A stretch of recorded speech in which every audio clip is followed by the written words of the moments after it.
This is the story of a young girl who stole someone's whole identity just to be with a person that she loves.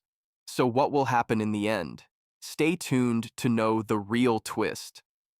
The story starts with a girl carefully memorizing someone else's identity. She reminds herself that from now on, her name is Zia, that she is 18 years old, left-handed, and has blood type O. She continues, noting that she is the daughter of a very wealthy woman, Ming, and has been raised like a princess since childhood. She describes herself as smart, tall, slim, academically brilliant, and a consistent topper studying at one of China's most elite institutions. To understand the situation, let's go back a few days earlier to Kintong International School, a place far from ordinary.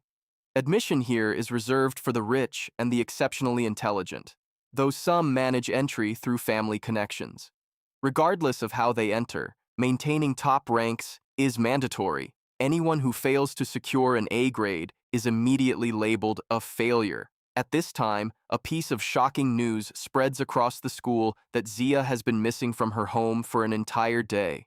Her classmates are shown discussing the situation. Some wonder whether she might have been kidnapped due to her mother's wealth, while another mentions having seen police officers in the principal's office. One girl even remarks that it might not be such a bad thing that Zia is gone, casually criticizing her for having an arrogant attitude. Amid this conversation, a boy rushes in, accidentally bumping into a boy named Kang, and he is informed that a parcel has arrived for him and that it was sent by none other than Sia. This revelation shocks everyone, including Kang himself. Like Sia, he is highly intelligent and ranks at the top of the school. However, his confusion stems from a simple question: if Sia is missing, then who sent the parcel? Speculation begins immediately, with some suggesting that it might have been sent by a kidnapper. Kang opens the box with growing suspense, only to find it completely empty. This deepens the mystery, leaving everyone even more confused about its meaning. Upon closely examining the delivery note, Kang notices the phrase "strawberries on sushi" and instantly understands its hidden implication. Without explaining anything to anyone, he hurriedly leaves, driven by urgency. It is revealed that Kang harbors a secret.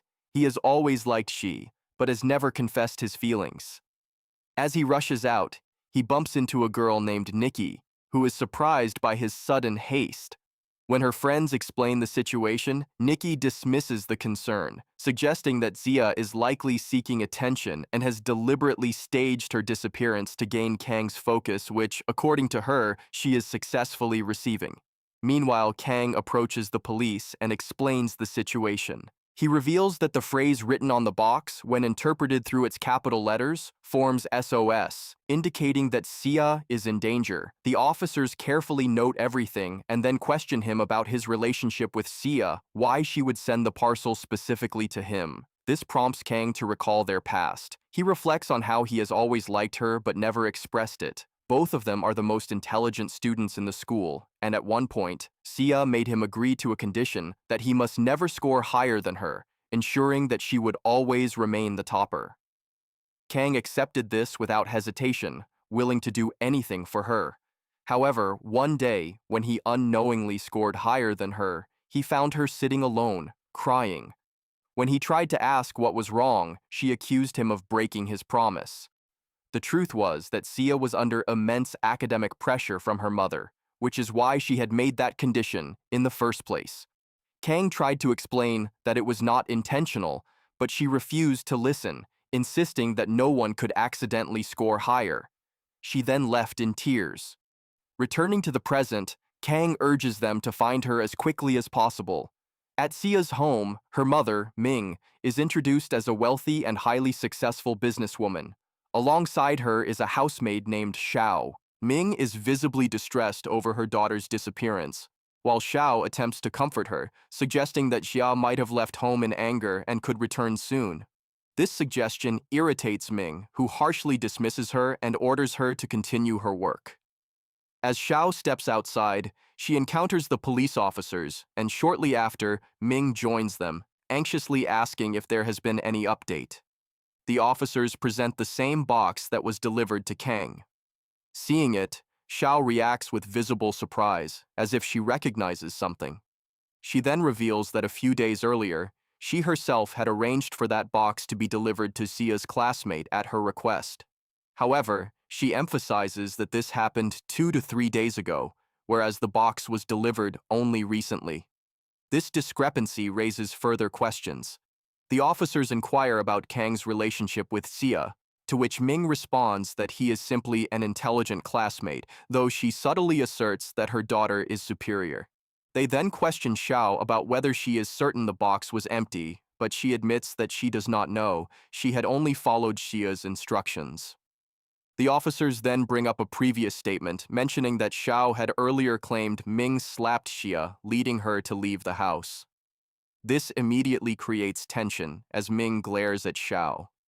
The officers stress that the case is serious and urge Ming not to hide any information, suggesting that there is a possibility of kidnapping. Ming dismisses this idea, arguing that if it were a kidnapping, she would have already received a ransom call. However, Ming refuses, stating that her reputation is at stake and that she does not want unnecessary attention. She insists on resolving the matter quietly and instructs them to intensify the investigation, assuring them that money will not be an issue. Her only demand is clear. She wants her daughter found safe, no matter what it takes. Ming, still burning with anger, keeps staring sharply at Xiao. Because of this, she orders Xiao to put up missing posters of Xia, not just in nearby areas, but also in far-off locations. Xiao spends a long time doing this task. After this, the scene shifts to a girl who is seen running desperately. A group of boys is chasing her. Along with her, her friends are also running, equally frightened.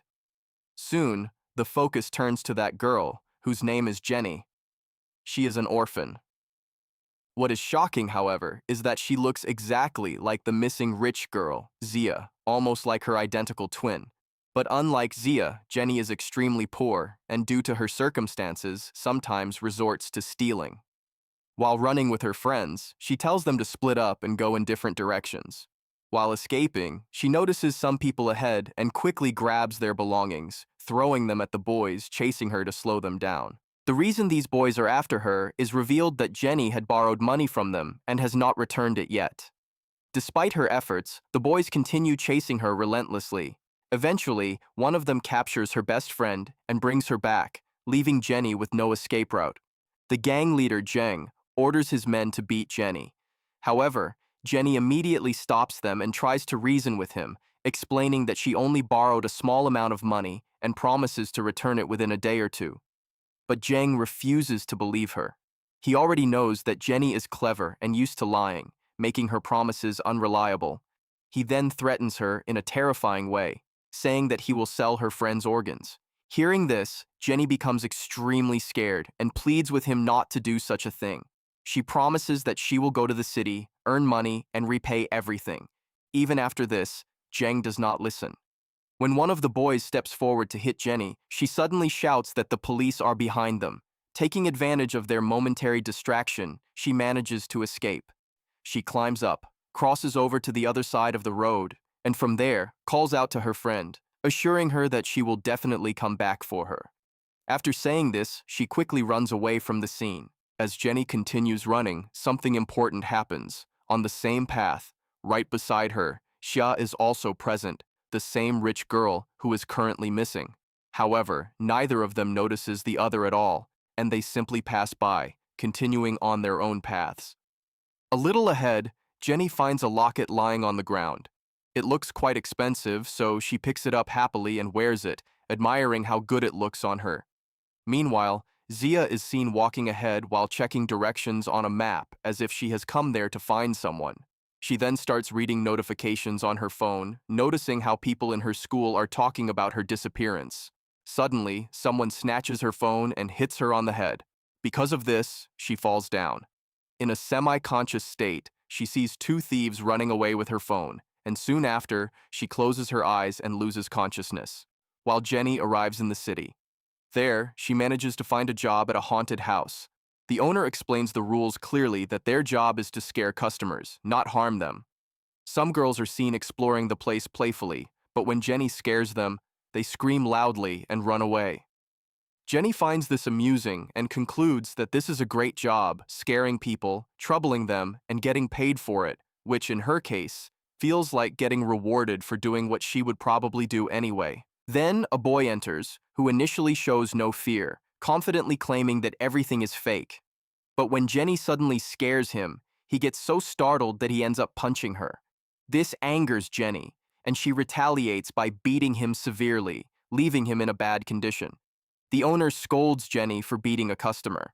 The boy also complains, saying that he did not hit her intentionally, but she deliberately attacked him and even looks so frightening that he is still scared of her.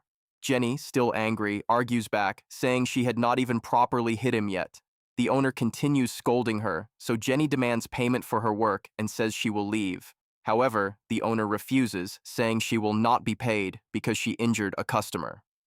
This leads to another argument. Meanwhile, the boy pretends to collapse, acting as if he is seriously injured. The owner then tells Jenny that she will have to pay for his hospital expenses. To escape, she creates a distraction by pointing out a supposed celebrity nearby and then runs away again. She keeps running aimlessly because she has no idea where to go. At the same time, she is extremely hungry. Eventually, she reaches a store where the shopkeeper, frightened by her appearance, immediately agrees, telling her to take it and do whatever she wants. Jenny happily takes the box and leaves. Meanwhile, a woman is shown who earns money by finding lost dogs. She mentions that she will receive 500 yen for her work. At that moment, Jenny bumps into her and apologizes before leaving. The woman complains angrily, but then a missing poster of Sia flies toward her. When she sees the reward amount of 20,000 yuan, she is shocked. Looking at the picture, she recalls that the girl looks exactly like the one who just bumped into her. She immediately shouts that her 20,000 yuan just walked away. At the same time, Jenny eats some food since she has been hungry since morning. After eating, she realizes there is still a lot left and decides that she should return it. However, as she is walking back with the box, the same woman stops her.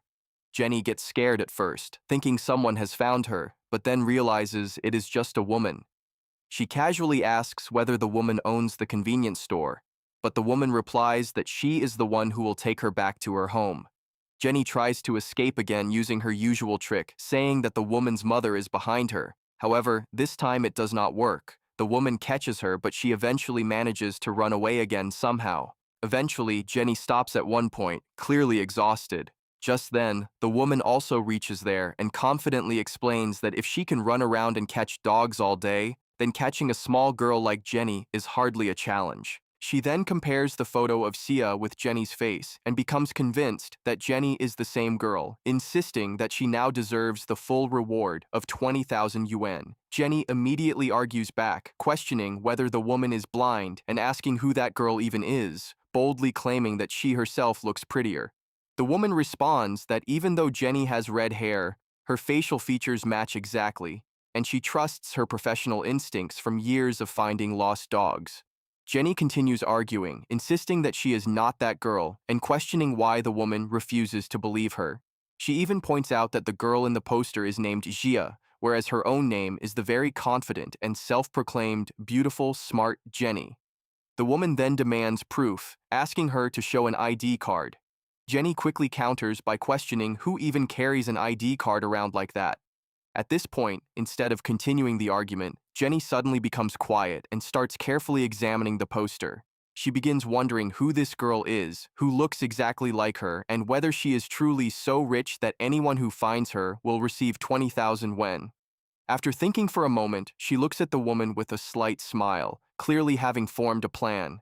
The woman asks what she has decided, and Jenny proposes that they split the reward money equally. The woman reacts in disbelief, questioning how Jenny could ask for a share of her own family's reward money. At this moment, Jenny lies and claims that she herself is actually that girl, but her family is terrible and treats her badly, never giving her money. She explains that she staged her disappearance deliberately so she could claim the reward money. The woman finds this explanation bizarre, saying she has never heard of such a case before.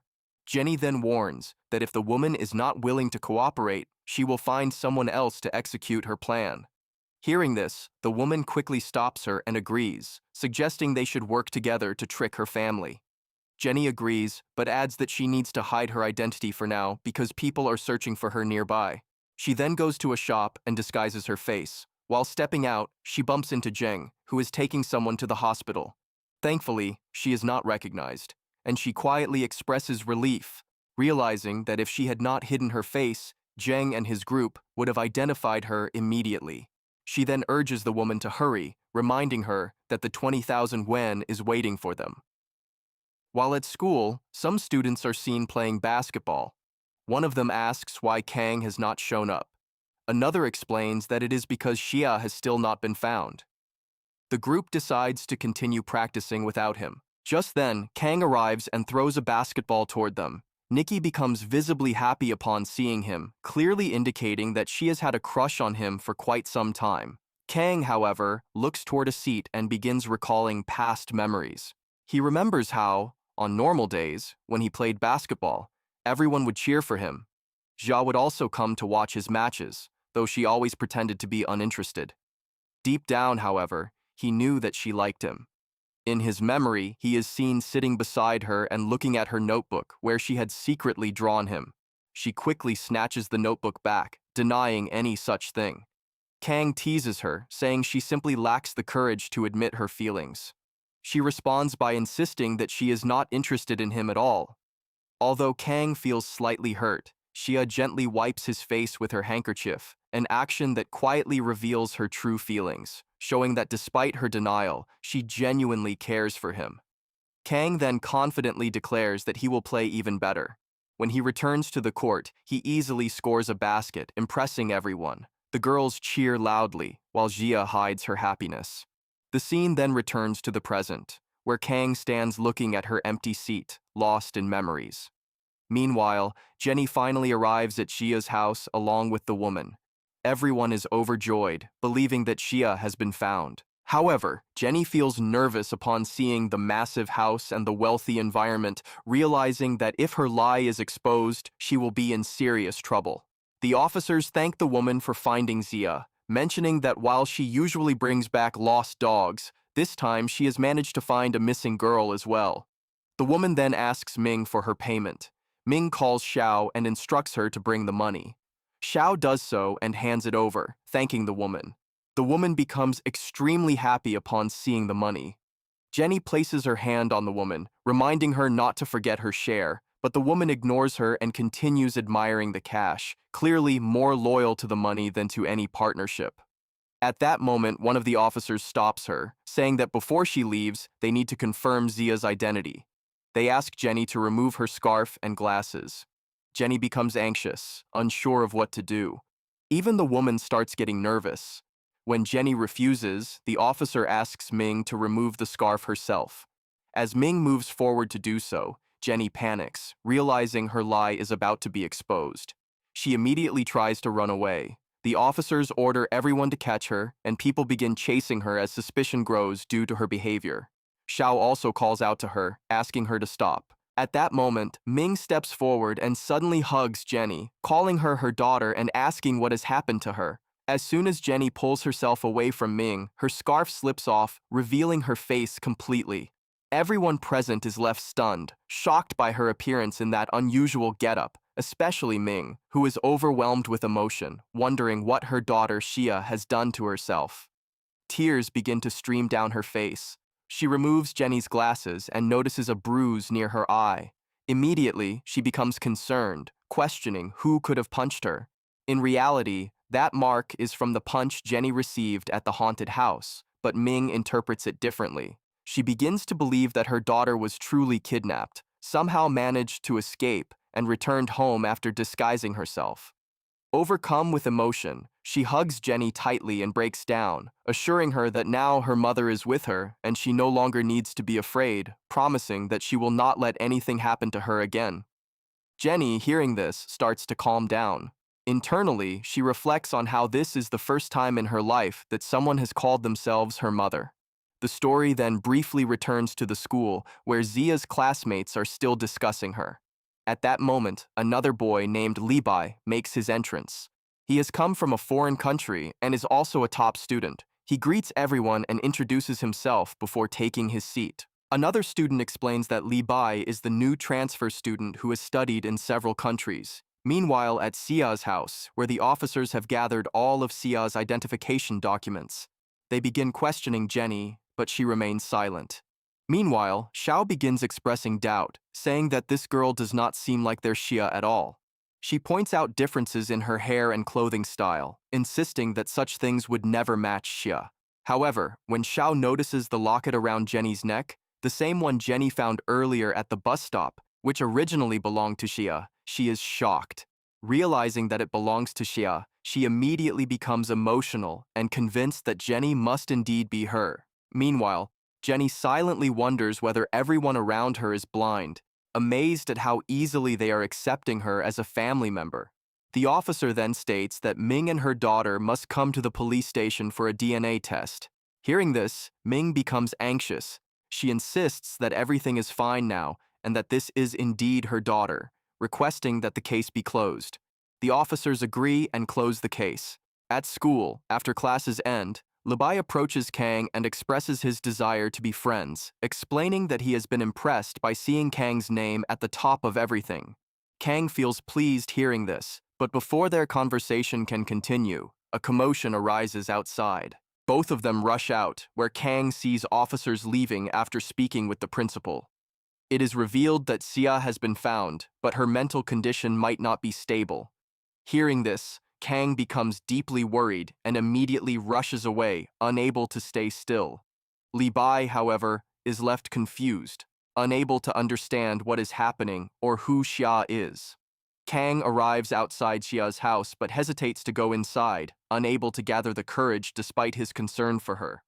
Inside the house, Jenny has removed her wig, and Xiao continues questioning her, asking where she had been and what actually happened. However, Jenny gives no answers. Instead, she is busy observing the luxurious bathroom, amazed at how large and well-designed it is. Xiao continues trying to groom her, combing her hair aggressively, which irritates Jenny. She begins glaring at Xiao repeatedly and warns her to stay away.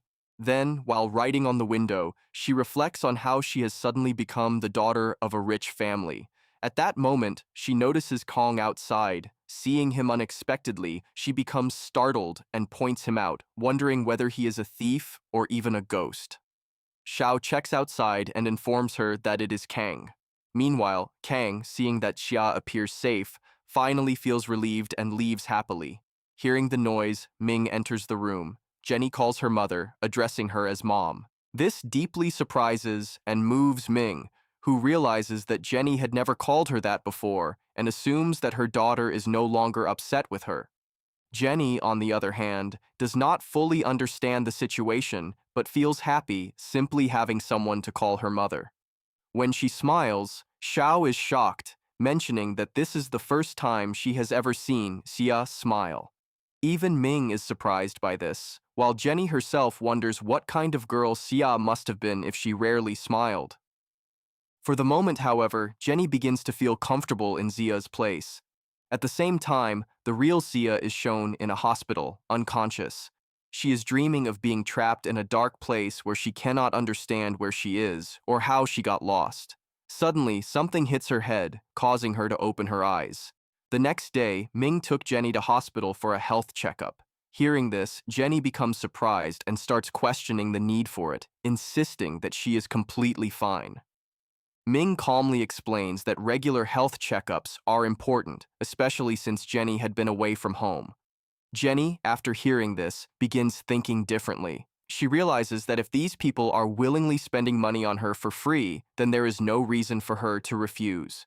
The scene then shifts to the hospital, where a nurse informs them that the total bill for the full checkup amounts to $58,000. Hearing this, Jenny is internally stunned, unable to believe that in such a short time, this wealthy woman has spent more money on her than she has probably ever even seen in her entire life. The doctor reviews all the reports and concludes that Xia's health is perfectly fine. However, Ming expresses concern, explaining that Jenny has been behaving somewhat strangely. The doctor then suggests that it is possible that her memory has temporarily been affected. He explains that since she had been outside for several days, exposure to a completely new environment might have impacted her mind. In private, Ming anxiously asks whether this memory loss will affect her daughter's intelligence, emphasizing that her daughter is a topper at an international school. The doctor responds that it is difficult to say at this stage and that only time will reveal the impact. Hearing this, Ming becomes deeply worried because, for her, maintaining her daughter's top position is non-negotiable.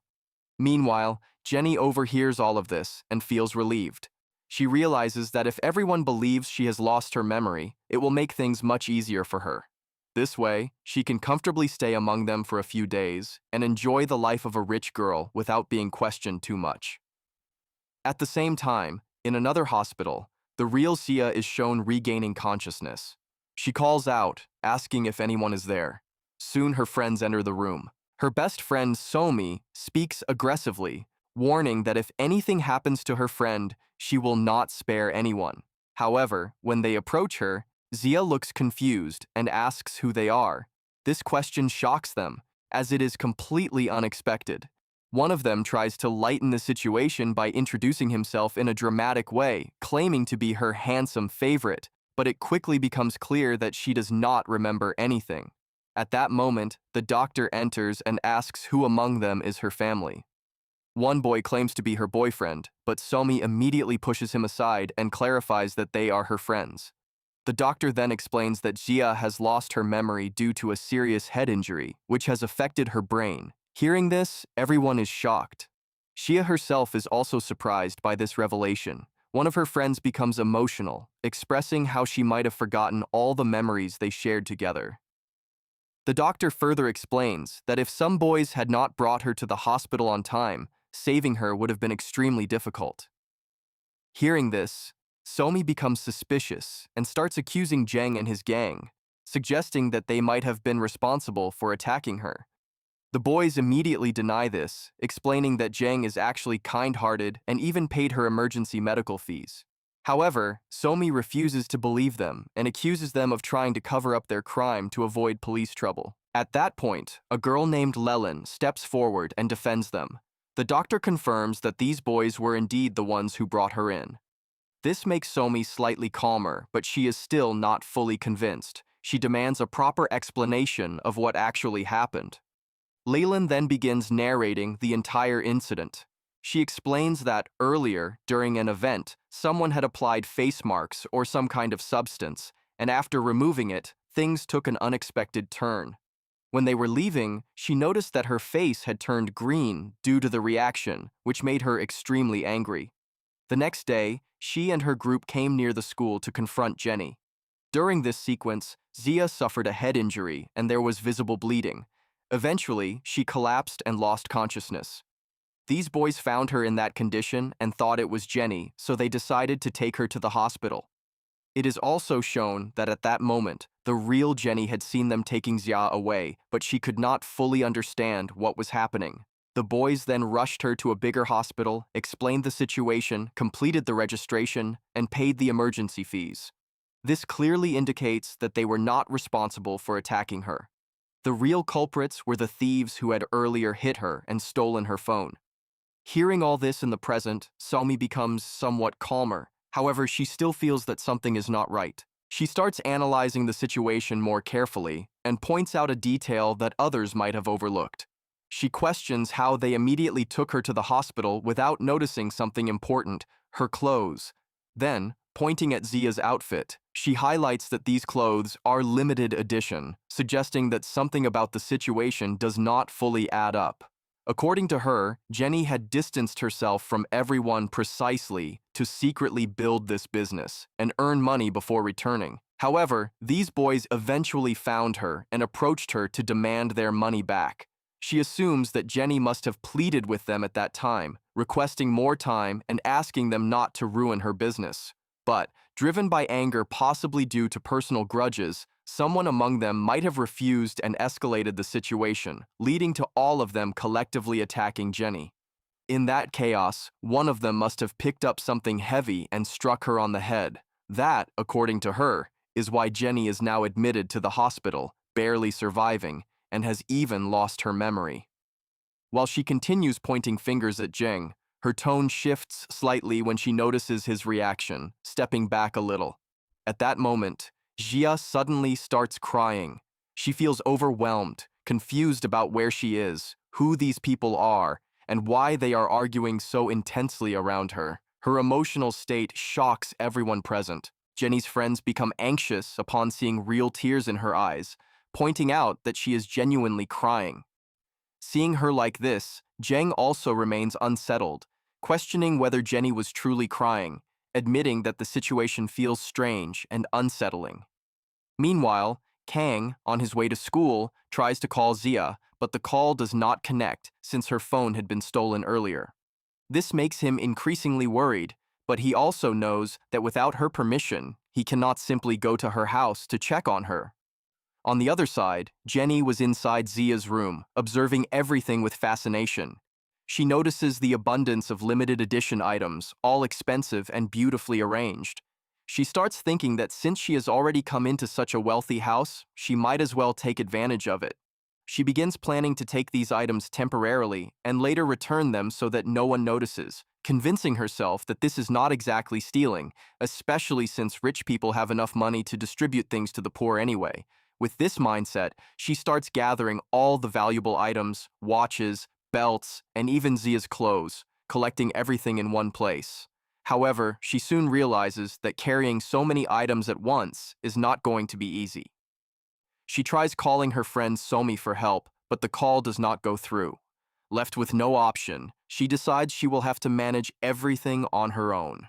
At the same time, Xiao starts creating panic in the house, announcing that Xia is nowhere to be found again and might have disappeared once more. Hearing this, Ming becomes extremely worried and scolds Xiao, questioning how she could leave Xia alone. Xiao explains that she was busy cooking. Meanwhile, Jenny, who is in the process of leaving with all the collected items, overhears their conversation. She assumes she can slip away quickly without being noticed, but unfortunately, that does not happen. Ming spots her and asks her to stop. Jenny immediately drops everything in fear, thinking that her theft has been exposed and she might end up in jail. But Ming approaches her and begins asking questions about where she had gone and why she was carrying all those items. Jenny, having no answers, quickly switches to acting. She pretends that she remembers nothing, claiming she has a severe headache and everything feels dizzy. Hearing this, Ming becomes even more worried. She stops questioning her and instead tells her to relax, expressing concern about her condition and praying for her to recover as soon as possible. Jenny, observing this, realizes that instead of scolding her, Ming is genuinely worried about her. She reflects on how lucky Jia must be to have such a caring mother. Feeling emotional, Jenny apologizes and calls her mother, promising that she will never scare her again. This deeply moves Ming, making her even more emotional and happy. Jenny, for the first time in her life, experiences what it feels like to have a mother. This feeling overwhelms her, making her feel genuinely content and safe. She then decides that she will not steal anything from this house, not even think about it. Instead, she plans to ask for a little money later and leave peacefully.